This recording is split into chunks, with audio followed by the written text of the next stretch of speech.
Hello everyone, this is going to be my review of the ATK Zero and comparing it to its two closest relative, the Mat R and the X2 Medium. Let's get right into the objective qualities of the Zeros first. On my copy, the build quality is absolutely rock solid. I'm not able to get a single smidge of flex anywhere aside from the bottom panel, which only flexes a tiny bit. Just an absolutely phenomenal build quality here from ATK. Pleasantly surprised, if you will, but they've been improving their build quality a lot. If you've used any of their more recent product, you'll know. The clicks and the buttons are absolutely phenomenal aside from the side buttons. The FEs here are by far my favorite implementations of any opticals. They have a nice, sharp, but not too obnoxious tactility unlike Omron's. These are just strong enough to let you know that you've entered an input without being so obnoxiously strong and large of a tactile bump that it basically rumbles your table every time you click. On some Omron implementations that are stiffer. The rebound here is extremely fast, has a really nice springy feel that is very reminiscent of older HyperX TTCs, which are my personal favorite mechanical of all time, right next to a good opaque Huano. So yeah, fantastic clicks. The scroll wheel are scroll wheels. I really have no opinions on scroll wheels. The side buttons is the only real downgrade, as the back button here is noticeably mushier than on the Mat R, and the side buttons have been pushed in by about a millimeter, which you wouldn't think is a lot, but it's really noticeable how further in and how much more difficult it is to press these buttons. Not that it's a major issue, I can still press them just fine, but some people have had an issue with it, so yeah. Next up is going to be the surface finish, and these are basically two sides of the same coin, being a moderately grippy coating or surface finish with moisture. This has a more waxy, slick, glossy kind of feel to it, while this has a more matte, rubberized plastic feel. Not that both of them are very aggressively rubberized or grippy, but they're nice. They feel very premium still, they feel very grippy, and it's very easy for me to get a good grip, good use on these mice, so I have no complaints there as well. Next up is going to be the sensor and battery performance, and I have no issues. This is using the latest tech 54 Nordic MCU. Fantastic battery life. I haven't been able to kill these in over like 2 weeks of using, and just yeah, absolutely phenomenal performance overall. No really interference issues or anything weird about the sensor at all. Feels great in game. And then finally, the stock skates are pretty bad, but they do include a good set of dots in the box, so you can just slap those on and you're good to go. Fantastic value package right there, if you ask me. And yeah, that's about it for the objective quality overview of these mice. Let's get into some comparisons.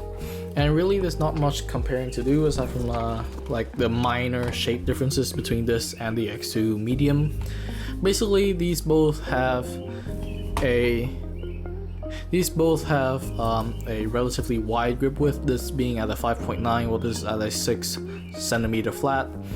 They both have about a 6.3 centimeter back flare, 6.1 front width for the X2, so there's a minor front flare, while the Zero just completely curves in and has a 5.8 front width, so no front flare for those who hate the front flare. Both have a button height at the wheel being 2.2 centimeters. The hump height on both is 3.8, and they both have a length of 12 centimeters or 120 millimeters. I'd put both of these at a 7 out of 10 aim potential, though for me and my hand and how I've grown to grip my mouse and how much I love the shape, I'd give it a 9.9 out of 10. That's biased though, like the unbiased rating for the aim potential is 7.7 out of 10. Both of these have a relatively flat horizontal profile with the vertical side profile, both having that typical arc into a ledge profile as well. Again, no front flare on the ATK, subtle front flare on the X2. Back flare to grip width ratio on these are both relatively close to 1, which means that you're not gonna have a very aggressive waist at all, which is fine for the shape. Clearly meant to be more focused on versatility rather than maximizing aim potential. For backflare forwardness. Both of these do have a backflare that pushes right up to the grip width. Comfort groove deepness on the ATK, I feel like it's slightly deeper, but really not significant. I generally feel like this is still very insignificant comfort groove still, which is nice for versatility, but it's not as nice for comfort, but that's fine. Comfort groove positioning is about the same. I mean, it's 70% away from the wheel, so your fingers are far further apart here on the X2 than the ATK Zero, but it's really not significant just because the deepness is still so shallow. Hump position and profile are basically the same. Button sloping and position are basically the same. Top profile and side to top transition are also basically the same between these two. And the little brother Zero, which is exactly the same shape as the Zero. I'm not able to detect any changes between these two. Comparing to the Zero, the Mat R, the only real difference is this is just 2 notches below in terms of quality versus this, but it has better side buttons, so do with that information as you will. Yeah, like the side buttons on here are genuinely way better than the Zero somehow. Less mushy at the back and extrude out more. Somehow they messed up that, but it's really not enough for me to dock points away from the Zero. Generally, I think the Zero is a nice, well done refinement of the X2 shape, maximizing that versatility. And just making it so that people who hate the front flare won't have to deal with it. People who don't like comfort grooves still don't have to deal with very deep comfort grooves, and it's just a very versatile shape overall. For quality difference between these two, they are very, very similar. This does feel like 5 to 10% more high quality, which is surprising to say, because I really like Pulsar's build quality on the Crazy Light series, but this is genuinely a half step above, which is incredible. That's strictly my copy. Weight on all three are generally in that 39 to 45 gram range. I haven't seen much deviation for my opaque copies, and yeah, for the most part these mice are generally very comparable, which makes the Zero an amazing value proposition. For the subjective performance rating on the shape, it's a pretty stable shape, although the grip width can make your aim a little shaky, which is why it's only getting a 6 out of 10 on the precision. And because precision and stability aren't mutually exclusive, it drags the stability down a little. If your precision is shaky, then you're not very stable, right? For comfort, it's nice, safe, but it's not the most comfortable thing, so it's an 8 out of 10. And safeness is a 9.5 because it's just so incredibly shaped. For innovation, all three gets about 6 out of 10. They're all weight reductions on the original Pulsar X2. And generally, a conclusion for this video and the main takeaway is that the Zero is an amazing value proposition. The Mat R, you can find it on sale, is fine, but like just get an R1. You get it new, and like by the time that you're done with the R1, you're probably gonna get a more premium mouse anyway. The X2 is a bit of an exotic product now. You'd only really get it if you really care about the long-term life of it, because Pulsar does have great customer support and just great distribution. So if you can't buy online, Pulsar is a great option. But if you can't buy online, there's really no reason to buy the Pulsar unless you want a limited edition colorway, but the Zero comes into amazing colorway anyway, so I don't think that's very necessary.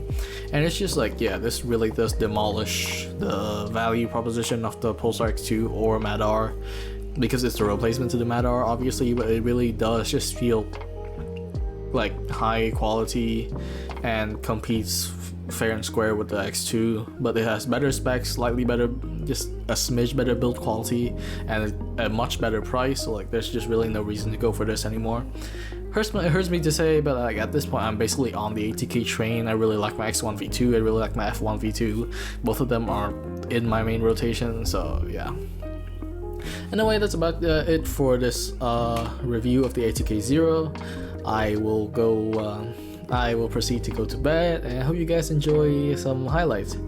Please be on the lookout for some more videos with my new shape breakdown format, because it's a really big project for me, and I really want to launch a full explanation video that goes even more in depth about the format. I also want to do some different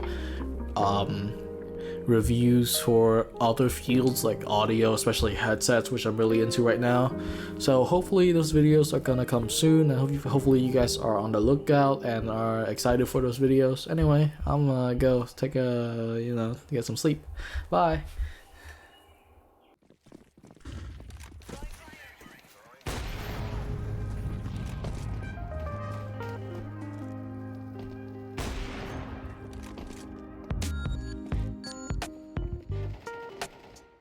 Dang. Bit.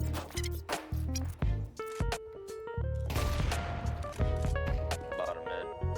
Second mid. Second mid, that's second mid, that's second mid.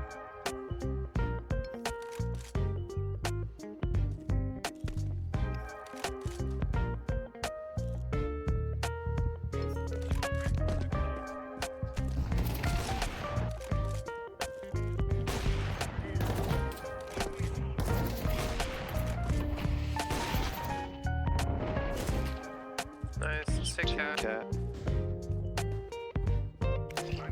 B guys rotating. Y'all wanted to go B.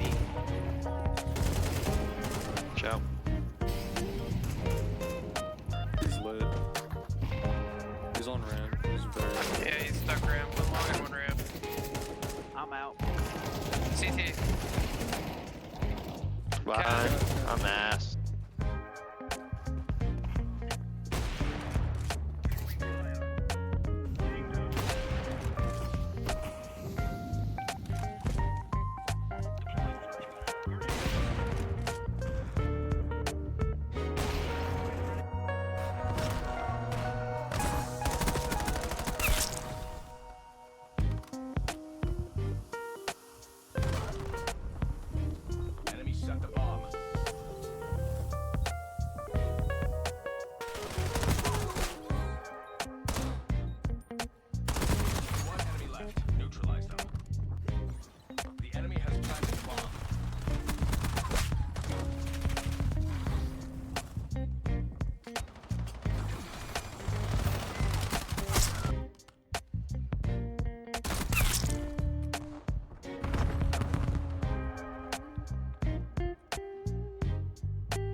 Crack knocked. Shit. Back.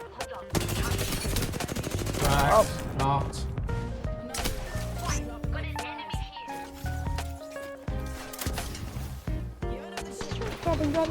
I'm stuck in the fucking trees. What is this doggy game? I went too far? Kill. Oh. Jen, grab me. Jen, grab me. Or you? I can't see you. You're retarded. Fuck it, I'm off.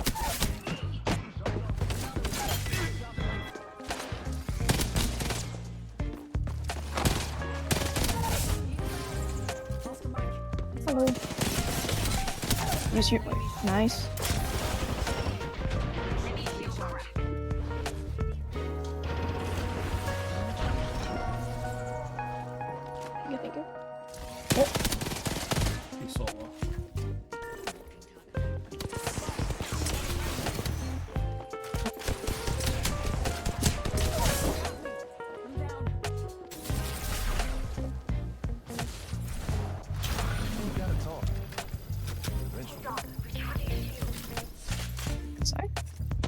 They're right there. Two of them?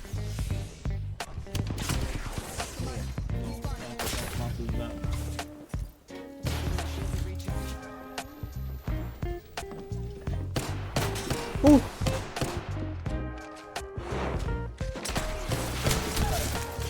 Down.